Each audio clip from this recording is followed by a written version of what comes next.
The Galactic Council's chamber fell silent as Ambassador Kieran Chen stepped forward, his boots echoing against the crystalline floor. Around him, representatives from 47 species watched with expressions ranging from curiosity to outright hostility. The air itself seemed to vibrate with tension, thick with the pheromones of nervous Zephyrians and the electrical discharge of agitated voltaic delegates. High Counselor Vrexth, a towering insectoid whose carapace gleamed like polished obsidian, raised one of his forearms.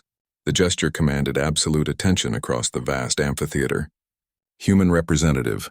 Vrexith's voice resonated through the chamber's translation matrix, each word dripping with authority that had commanded respect for over 3 millennia. Your species stands accused of 17 violations of Galactic Law 447C, unauthorized technological advancement. How do you answer? Chen smiled, and that simple human expression sent ripples of unease through the assembly. The ethereal collective's representatives shimmered nervously, their gaseous forms flickering between dimensions. Even the stoic granite lords shifted their massive stone bodies, grinding sounds echoing through the chamber.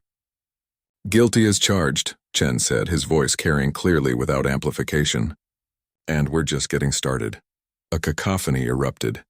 The Serpentine Naga delegation hissed in unison, while the crystalline resonance chimed discordant notes of disapproval. Vrexith's mandibles clicked rapidly, a sign of extreme agitation that every species recognized. Silence! Vrexith's command cut through the chaos. Human, you dare mock this council? Law 447C exists to maintain stability across the galaxy. No species may develop technology beyond their prescribed advancement level. This law has preserved peace for 4,000 years. Chen's laugh was warm and genuinely amused. Peace or stagnation? You've created a galaxy of museum pieces, each species frozen at whatever level you deemed appropriate when they joined your little club. He gestured toward the assembled delegates. The Voltic beings discovered faster than light travel 8 centuries before we did, yet they're forbidden from improving their energy storage systems. The Zephyrians mastered genetic manipulation that could cure every disease in the galaxy, but you've banned them from sharing it beyond their homeworld. You call this peace, but it's really just bureaucratic death. The Voltaic delegate, a being of pure electromagnetic energy contained within a humanoid framework, sparked dangerously. The human speaks truth that burns, it transmitted. We have watched our innovations wither under council restrictions. Vrexith's compound eyes fixed on Chen with predatory intensity. The law exists because unchecked advancement leads to warfare, to extinction.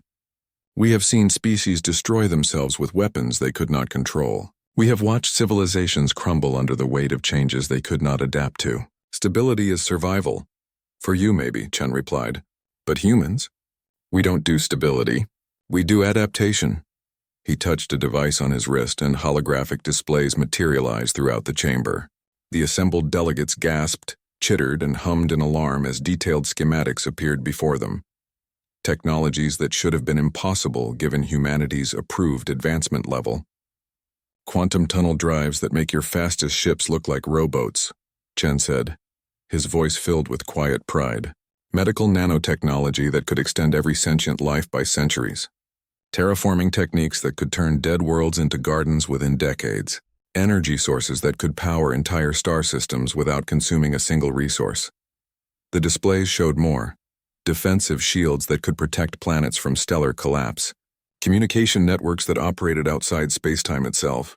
And manufacturing systems that could build anything from raw quantum foam. Impossible, whispered the ethereal collective's spokesperson, their gaseous form solidifying slightly in shock. These technologies, they would require advancement levels centuries beyond what we permitted humanity.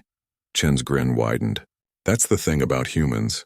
We've never been good at asking permission. When you told us we couldn't advance beyond Class 7 civilization status, we said okay and kept working. When you banned quantum manipulation research, we went underground. When you forbade contact with species outside your council, we found ways to reach them anyway. He gestured to the empty gallery sections above. Did you think the missing species just disappeared? The ones who stopped attending council sessions, who went quiet on their homeworlds? They're all still out there, free from your restrictions, working with us to build something better. Vrexith's carapace began to darken, a sign of impending violence in his species. This is treason against galactic order. You will be classified as a rogue species and face immediate containment. With what?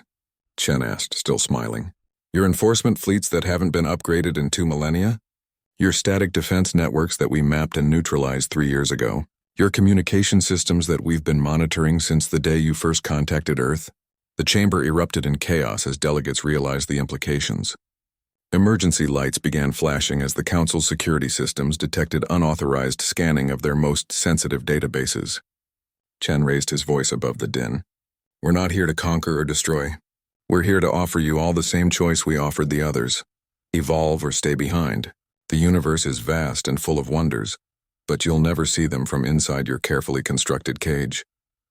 You would destabilize everything, Vrexth roared. Chaos will consume the galaxy. Change, Chen corrected. Growth. The chance for every species to become more than what you decided they should be. Yes, it'll be messy. Yes, some will make mistakes. But that's how life works. You stumble, you learn, you grow stronger. He began walking toward the chamber's exit, his message delivered. The offer stands to all of you.